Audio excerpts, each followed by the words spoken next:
कहो ना प्यार है 2 की स्टोरी क्या होनी चाहिए? कहो ना प्यार है 2 की स्टोरी ये होनी चाहिए क्योंकि कहो ना प्यार है 2 के एंड में ऋतिक और मेरी एंगेजमेंट हुई थी. हाँ, इफ़ यू रिमेंबर, या of course. As Raj, New Zealand Hrithik. New Zealand के राज से हाँ। सोनिया की एंगेजमेंट हो गई थी.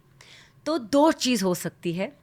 वो अपनी शादीशुदा ज़िंदगी में बहुत खुश है और सडनली रोहित भी वापस आ जाता है, oh wow! You know, and वाह! He had not actually died.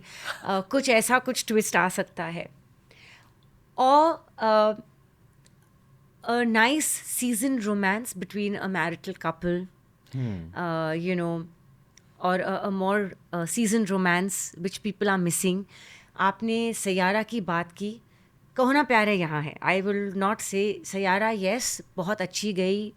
जेन जी को एक फिल्म मिल गई और जेन जी ने उसको पकड़ा और जेन जी को वो फिल्म पसंद आई क्योंकि उनको लगा कि अपने एज ब्रैकेट के अपनी टाइप की फिल्म हम लोग को मिल गई. कहो ना प्यार है connected with a 2-year old, a 30-year old, a 60-year old. That is the difference between that and Sayara. So Kaho Na Pyar Hai 2 must do the same thing. It must connect like films like Gadar, like films like Pathan, Jawan, Strees, all these films that have gone on to become, blockbusters. Connect with all age brackets, all societies. Single screen भी, multiplex भी. आपका favourite song कौन सा है कहो ना प्यार से? आप मुझे चूज करने बोल रहे हो बच्चों के बीच में एप्पल्स और ऑरेंजेस, बट आई थिंक चांद सितारे फूल और खुशबू. उस बारे में मैं आपको एक बताऊंगी. जब वो सॉन्ग लिखा नहीं गया था एंड सिचुएशन सिर्फ राकेश अंकल ने लेखक को बताई थी. सावन कुमार तक जी जो लेखक थे, लिरिक्स लिख रहे थे, उन्होंने मुझे राकेश जी के घर पे देखा था, राकेश अंकल के. और एंड ही सेड, इसको देखने के बाद ना मेरे माइंड में लिरिक्स आ गए थे कि सादगी में भी ही खूबसूरती है. वो जो एक थॉट था जो ऋतिक ने वो बोला था, निकाल दो टैटू क्योंकि सादगी में ही खूबसूरती, that was the tag line for the whole film. So वो थॉट को पकड़ के ही said, you don't need jewellery, you don't need makeup. So इसको फॉरवर्ड लेके सावन कुमार तक जी ने वो लिरिक्स लिखे. So it was done specially keeping my physical attributes in mind, which was a very beautiful thing. आपके लिए सॉन्ग लिखा गया है, वो भी And ब्लॉकबस्टर वो भी सॉन्ग। पहली फिल्म में. वाह! So it felt very very amazing. आपको लाइफ में सबसे बेस्ट कॉम्प्लीमेंट क्या मिला है किसी से? I think बहुत सारे compliments मिले, but when people say you're beauty with brains and that you're an amazing human being, we respect you as an actor, but we respect you more as a human being. वो मेरे लिए सबसे best compliment है. We respect you more as a human being. Thank And you. we respect you as an actor as well. I can talk to you for a very long time. कि आपने इतनी ज़्यादा पढ़ाई करी है, ये जो आप कला के बारे में बात कर रहे I'm well read, I'm well traveled, I'm well educated. मेरी फैमिली बहुत cosmopolitan है. My family, being Indian, are married to Britishers, they're married to Greeks, they're married to French. तो मेरे cousins half Indian, half foreigners है. आप foreigner से शादी करोगे? मैंने बोला ना, I am very conservative and traditional in many ways. मुझे अपने त्योहार, मुझे अपनी हिंदुस्तानी कल्चर बहुत पसंद है. और मैं ये नहीं बोल रही हूँ कि फॉरेनर्स आर बैड, क्योंकि my closest cousins and my best aunt is French. But मुझे पता नहीं कि I don't know how much I have the patience to explain कि ये हमारी सभ्यता है, ये हमारी हिंदुस्तानी कल्चर है.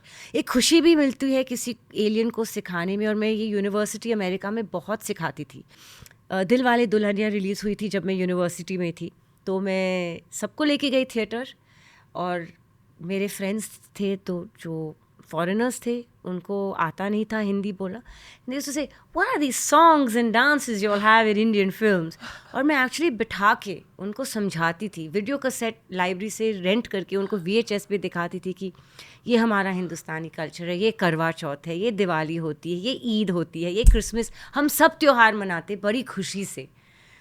तो I have a big brand ambassador for Indian culture and togetherness. So इसलिए आई डोंट नो कि एक फॉरेनर उतना समझ पाएंगे या नहीं. I am not close minded, but like I said, no, मेरी मिडिल क्लास वैल्यूज़ बहुत इंटैक्ट है. ये बहुत ज़्यादा मेल पर्सपेक्टिव है, बट फिर भी मैं कहूँगा, especially at the age I'm at, I'm learning a lot from women around me, more than I used to learn, say, in the last 10 years. In a positive way. In a nice way, yeah.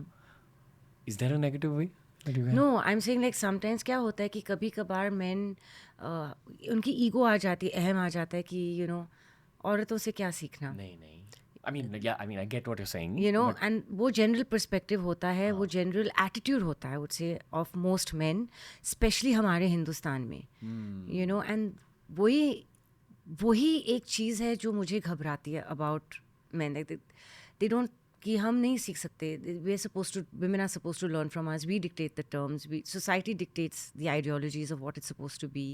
You know, what age they should be married, what age they should work, what age they should have kids, and it should all be written. Why?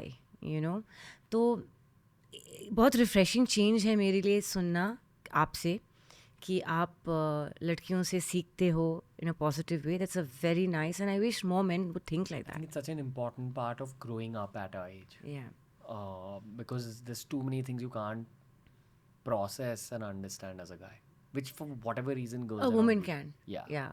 I don't know why that is. Maybe it's like, No, you know, Ranveer, they say positive with negative, yin with yang.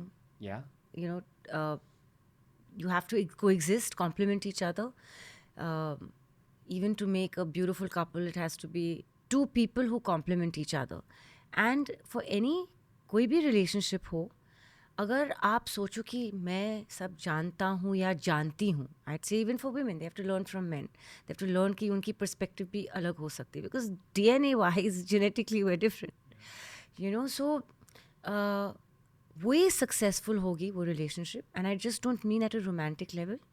माँ बाप, भाई बहन, बहन बहन, भाई भाई, चाचा भतीजा, any form of, you call it at any level, at any kind of relationship between friends as well.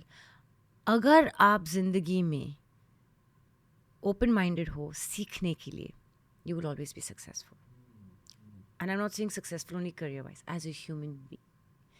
You have to be ready कि ये मेरे में ये कमियां हैं, उनमें ये अच्छाइयाँ हैं, या उनमें ये ज़्यादा स्मार्टनेस है, उनसे सीखो. Don't feel complexed by it. That's when you'll be successful. I feel. What do you think you learn from men? I learn a lot of patience. मैं बहुत impulsive हूँ, मैं बहुत ही ज़्यादा इमोशनल हूँ, और उसकी वजह से मैं काफ़ी ऐसे डिसीजंस, जब I am feeling down, you know, if someone's hurt me, मैं एक प्रैक्टिकल सेंस से नहीं सोचूंगी. मैं Who hurts you, Amisha Patel? many people, there are lots of people who come and hurt me. Anyone can hurt me. I can get hurt by my home staff, my domestic staff also. मैं sorry पहले उनको बोलती हूँ. कभी मैंने उनको डांटा भी तो मुझे खराब पहले लगता है. You're an emotional. I'm an emotional fool. So I learned the patience from my male friends, from my male cousin, from my male counterparts. उनका पेशेंस देखिए मुझे, I get amazed. I am like wow. I am like a champagne bottle, fizz भरा हुआ है, pop it, fizz निकलने दो, and then I will calm, you know. So that is one big thing I learn from guys, is to be very patient. They are much more patient than us. I think we women are very emotional and very hyper, and you know, men rule more from their head, we rule more from our heart.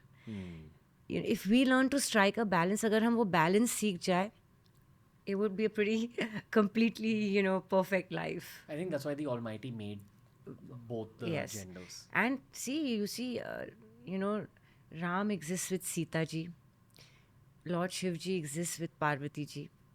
It's always the most beautiful unions that we've talked about are when the woman and man are equally powerful. हमारे खुद के Hindu festivals, Pooja's में सालों पहले, no puja, no important thing could be conducted without the presence of the woman there. Why in the Malayali culture, I think they take the woman's last name, not the man's. She's given that importance. You see, Kerala, we have 99% literacy. They feel it equally important to educate the mother. कहते हैं ना कि अगर आप एक देश की प्रगति चाहो, तो पहले उनकी औरतों को सिखाओ, पढ़ाओ, क्योंकि वो माँ ही है जो अपने बच्चों के साथ ज़्यादातर वक्त बिताते. तो अगर माँ एजुकेटेड होगी तो बच्चे अपने आप एजुकेटेड हो जाएंगे.